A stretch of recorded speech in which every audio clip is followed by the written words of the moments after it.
Дня, шановні Good day, esteemed journalists. This is the 49th day of the Russian invasion into Ukraine.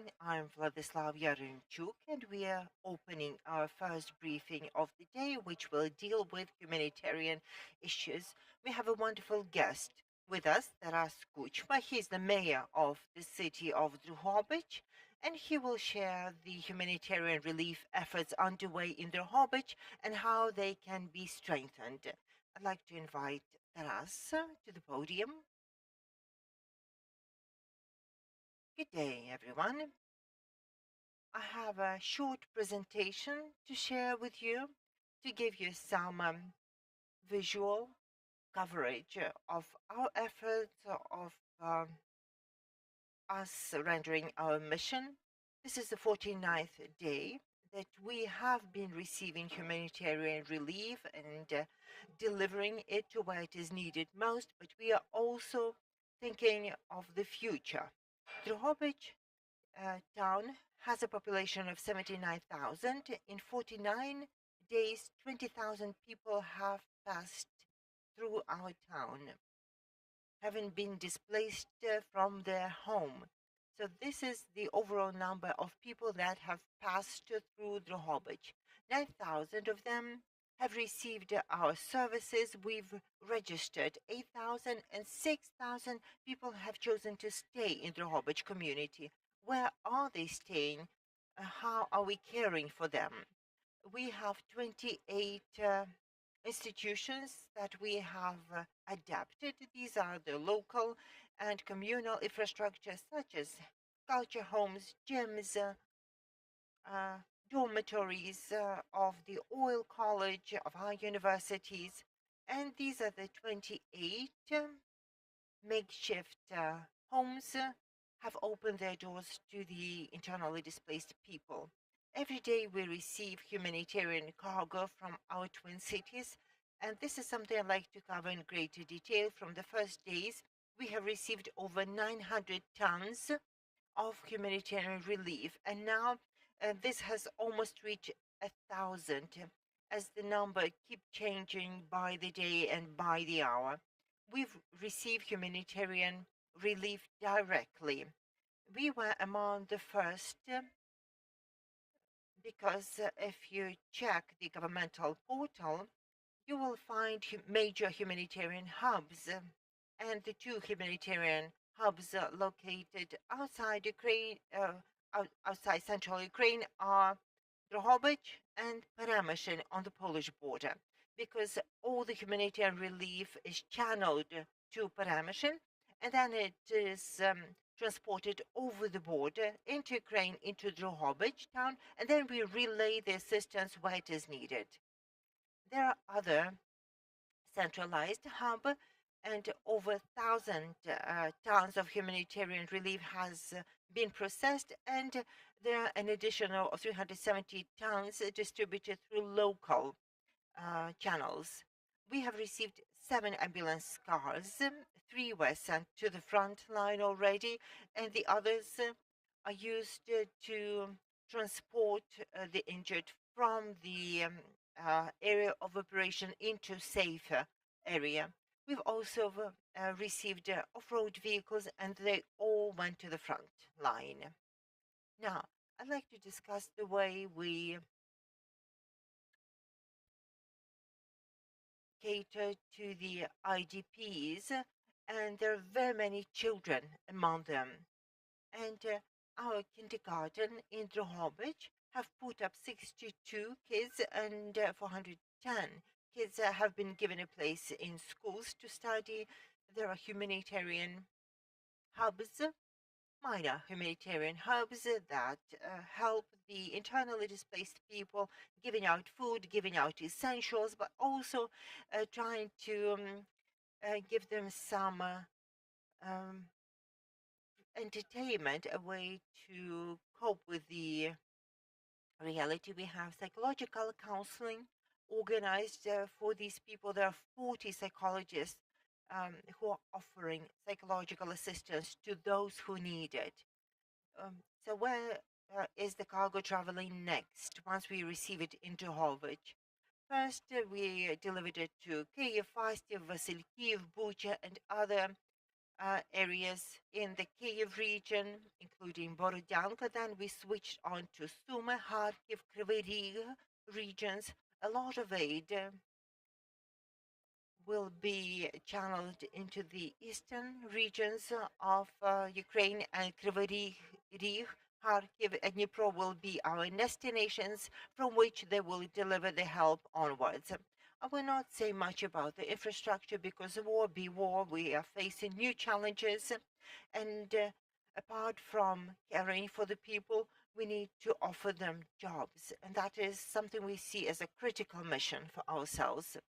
Currently, the enterprises that were raised and are past reconstruction on the occupied territories or formerly occupied territories are trying to re-establish their operations on our land, and we are helping them reopen their operation and offer jobs.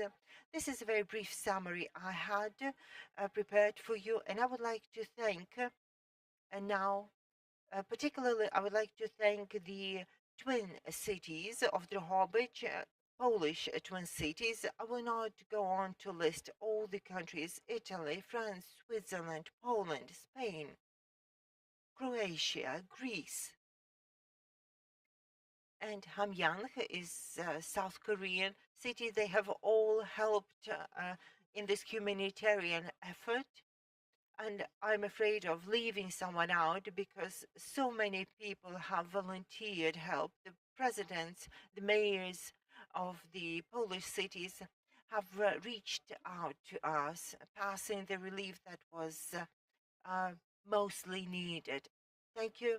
All shall be Ukraine. Thank you. There are a few questions addressed to you. You have now gained extensive experience of handling humanitarian relief. What are the key challenges these days? Initially, well, it it's always a dynamic process. Initially, the key hurdle was the border crossing, and we wanted to make sure we receive the humanitarian cargo and send it onwards. The challenge now is that it's very difficult mentally. When people come back from Irpin and Bucha, it is very difficult for them to cope with what they've experienced. When they've handed out the relief to the people hand to hand, they hear about the atrocities, the terrible plight that people have experienced, and the people coming home having delivered humanitarian aid need psychological support. And often we need some very particular medications like insulin and some other that are in short supply, but those are the medications people depend on. And we received requests from Novakhovka, but how do we deliver these medications to Novakhovka? How do we deliver these medications to people there? There are no logistical chains, and the Russian invaders um, foil our efforts to deliver these supplies because at best 30% of the convoys used to reach the people. The rest was looted and pillaged on the way. There are still many volunteers and volunteer organizations in other countries willing to send humanitarian relief, provide humanitarian aid. What would be your advice to them? Who should they get in touch with? Should they get in touch with the national government or the municipal government in order to deliver assistance and perhaps meet some needs? In Drohobych, many are willing to channel humanitarian relief, but I would like to discuss what's already been done. My advice is that there are established, proven hubs that the French party has checked in person, and the ambassador of France has come and inspected. He inspected where the humanitarian aid is delivered to the recipients, to the beneficiaries. And once these chains have already been put in place, there's no need to reinvent the wheel, but rather use the established logistical chains and centers and hubs that have already earned a reputation. And now on the 49th day of war, this operation has been perfected and is almost seamless, but there is a psychological hurdle because it's very difficult to witness the atrocities once the goods are delivered. The initial shock may have worn off, but the aftermath is still there. So I would advise going to the established hubs that have earned a good reputation. And the last question to you, perhaps looking into the future of Drohobych. Now, many people have moved into Drohobych. Some are staying there temporarily. Some may choose to stay in Drohobych. What's your vision for the future of Drohobych for the next few months and when finally the war is won? Um, this will probably be very much the same for Drohobych as for the rest of the country. The war will be won and we shall definitely prevail. Firstly, we will stop being too tolerant because tolerance to evil has triggered the war that we are suffering from. When I mean we should be intolerant, we should be intolerant to everything born by the Russian world, as we call it. It's not the Russian culture, but the petty use when everything is reduced to some mythical idea, and these mythical ideas are spreading like a virus, infecting everything around. Drohobych shall remain and always be a Ukrainian town. We'll become kinder after the war, but less tolerant to evil.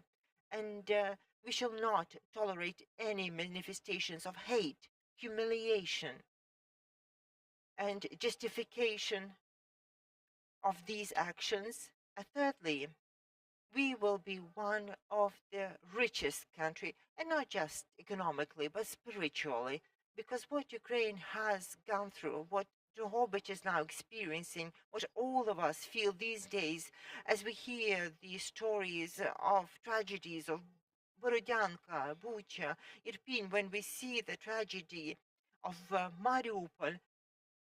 By the way, a lot of babies were born from Mariupol. Baby girl was born today. There are girls from Bucha and Vasilkiv that were born in Drohobych recently. So this new life is born, and our objective is to protect this new life and give them a new country. And this will be a peaceful, blossoming country that will lead the other countries how we can prevail in this fight and create a country of freedom, freedom from evil. Let's believe in the bright and free Ukrainian future. Thank you, Taras. We do have a question. I'll pass the microphone. I have two questions, if I might. Let's talk about the humanitarian relief.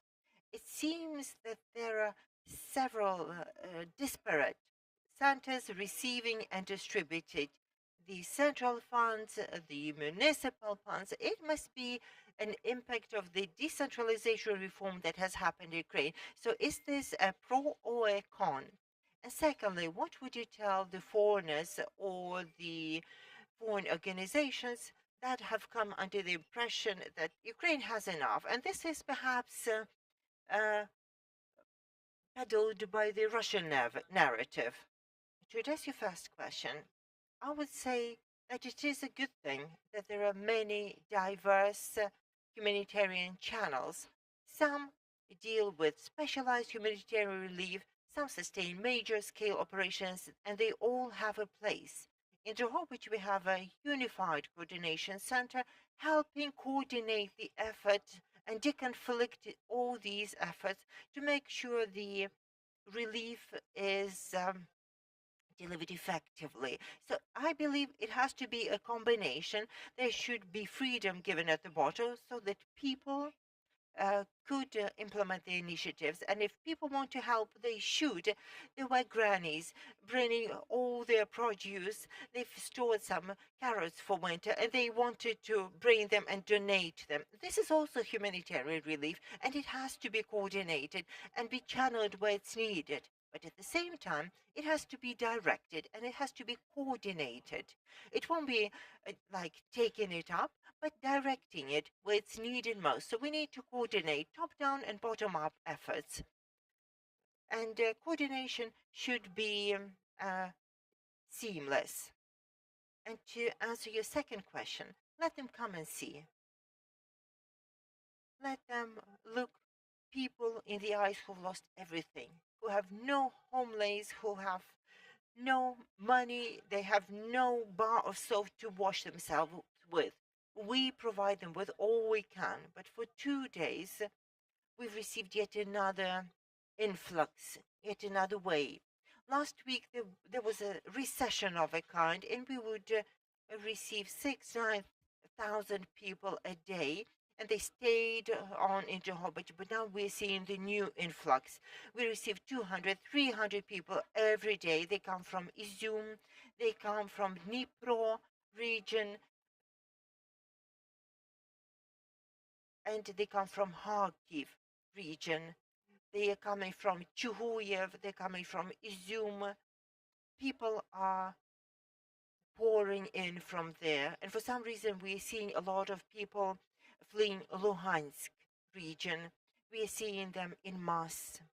And I'd like to say, so far we've been able to provide for them. We've created a pool of reserves to be able to deliver aid to these people, but it is scarce. Take me at my word. Every day we receive 200,000 tons of humanitarian aid that is distributed among the people staying in Drohobych because they have nothing that they've brought with them. Some people were slightly better prepared, but now people come with nothing, no possessions, and they're also very depressed and they need psychological counseling badly. Thank you for your answer. Thank you for giving us insight into the operation of humanitarian relief in Drohobych town. Thank you for sharing these examples with us. Thank you for your stories. Thank you. And the last thing I would like to say, I would like to thank our twin cities very strongly because together we will achieve our common victory. And I really hope we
Доброго дня, шановні журналісти. Good day.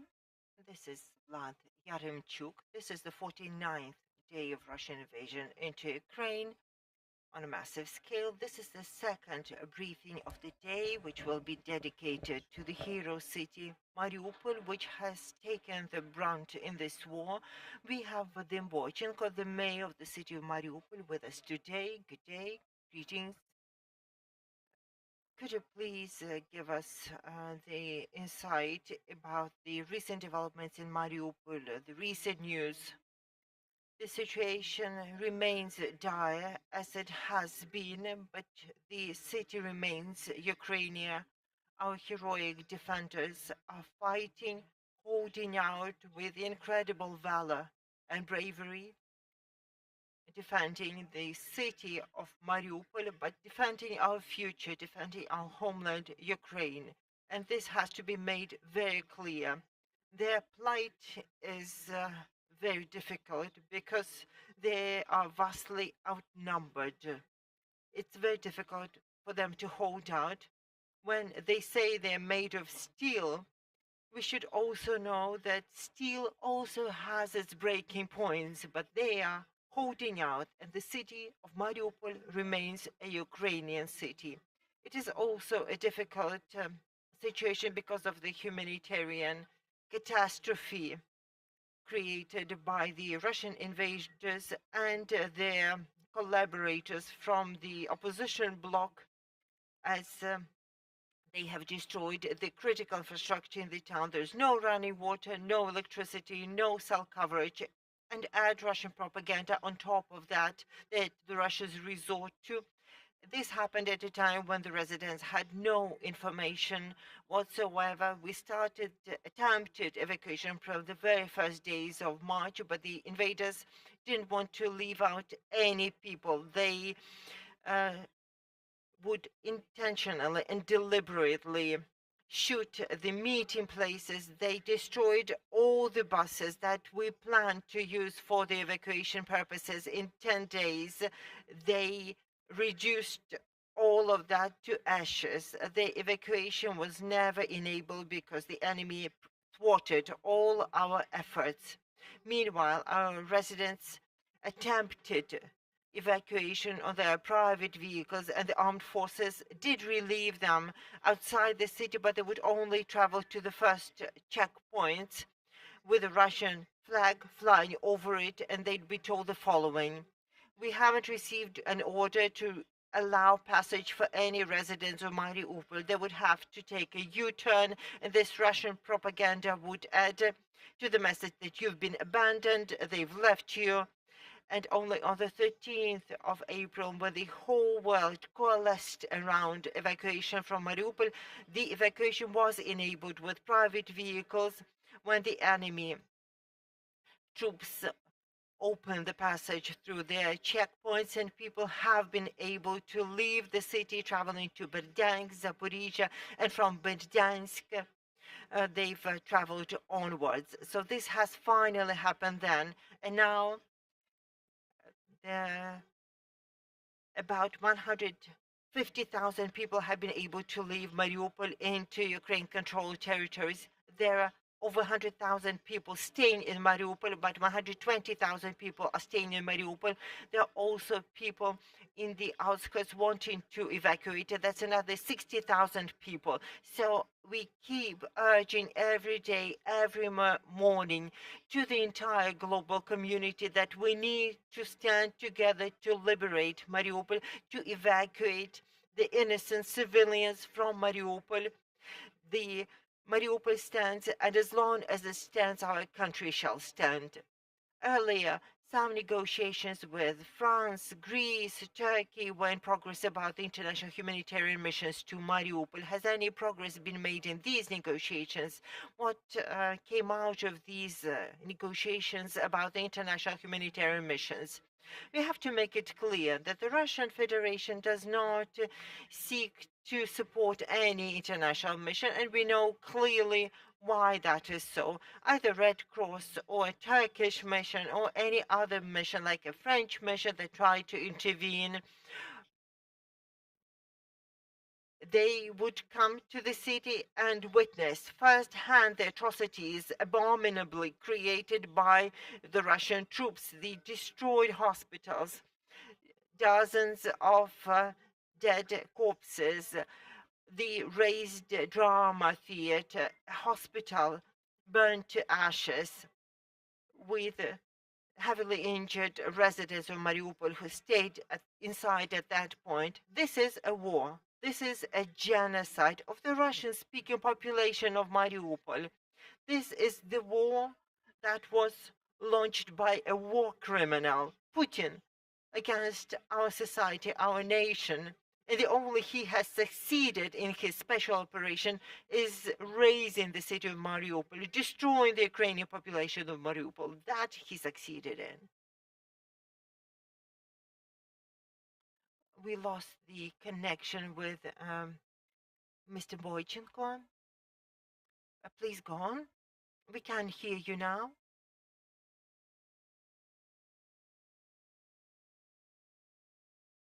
We're trying to regain the connection. We lost the signal, unfortunately. Let's wait. We hear the tragic news from Mariupol, as we heard from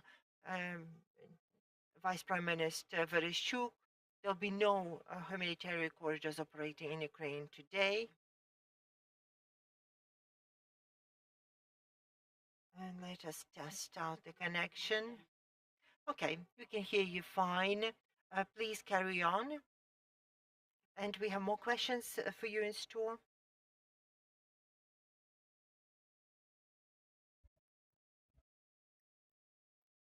We have lost that signal again. We are working to reconnect.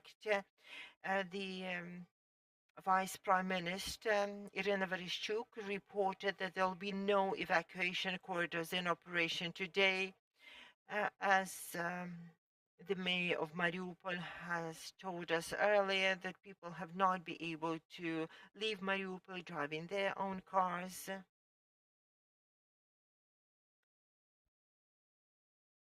I'm passing the floor to the journalist. We have a question in here. You will hear it interpreted. Over to you. Greek national television, ERT. Do you have evidence that Russian forces dropped chemicals on Mariupol? And is it true that they brought mobile crematoriums?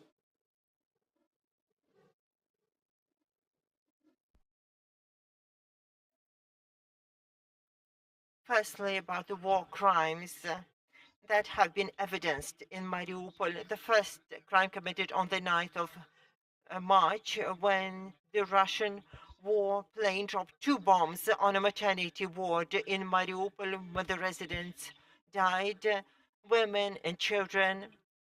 The second war crime was committed on the 16th of March in Mariupol, when another enemy plane dropped 2 bombs on the Mariupol drama theater, and there are many such war crimes that have been documented. We documented the fact of razing our town. 40% of the multi-story building have been reduced to rubble. They're past any repair, and this is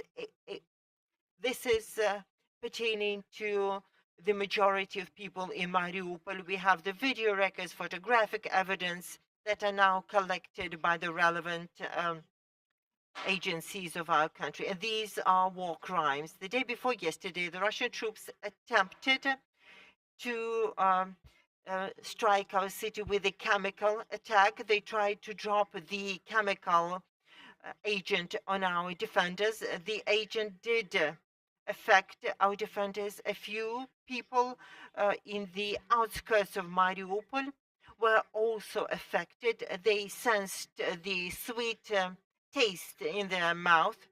This warned them in the towns and villages around Mariupol, and people started fleeing from these outskirts of Mariupol because they sensed danger. There's no way to collect evidence of that. A lab would need to do the analysis to make the finding, but the enemy troops and the Donetsk proxies of Russia have stated that they intend to deploy the chemical agents because they cannot defeat our defenders who are defending the city. And they were the first to allege that they had committed the crime. Before that, information was available that there are allegedly some chemical labs in the city developing some chemical agents or weapons. And we knew that they were planning to launch this attack, and this unfortunately has happened. Is it true that they brought mobile crematoriums?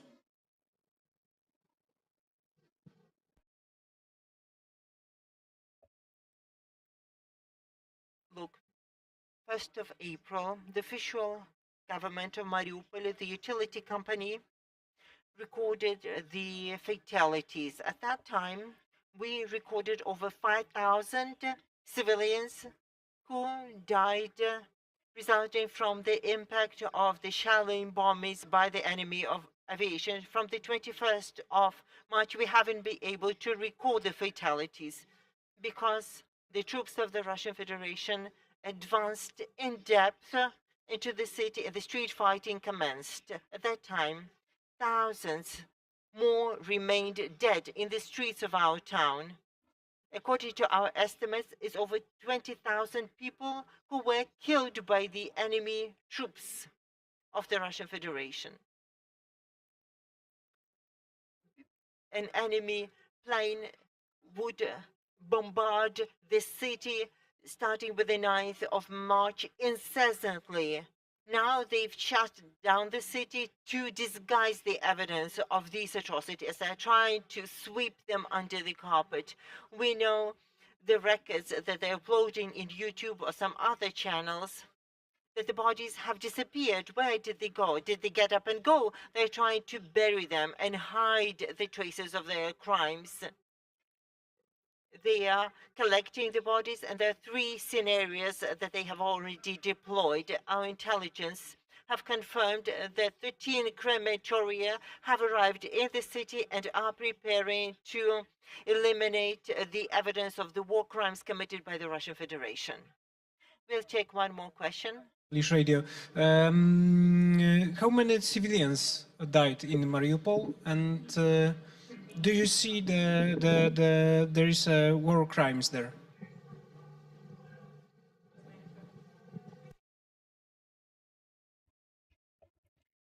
What has happened in Mariupol?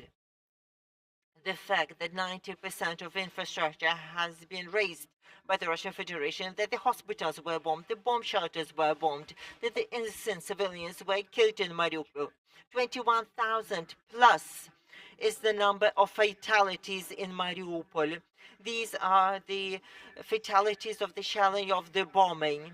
And we believe this to be war crimes, atrocity crimes. This is a genocide of the Ukrainian nation by the Russian Federation in our city and in our country. Thank you.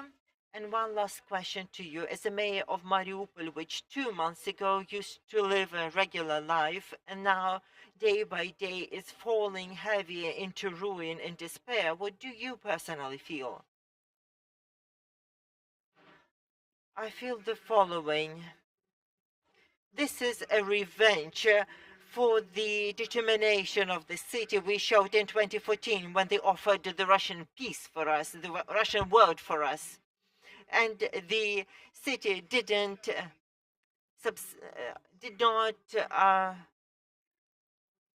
buy that. We went on to develop a modern city. We built infrastructure, hospitals, schools, kindergartens.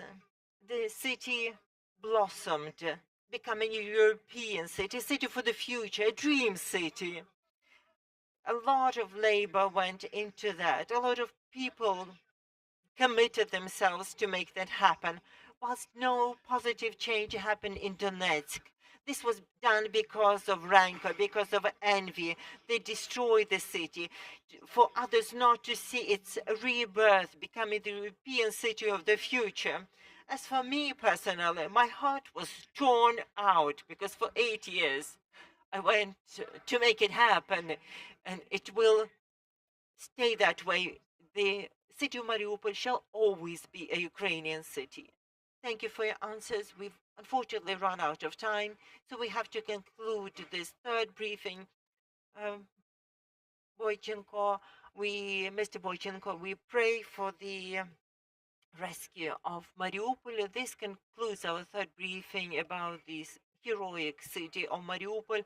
We'd like to thank the journalists who help us to spread the truth about the true developments in Mariupol. Thank you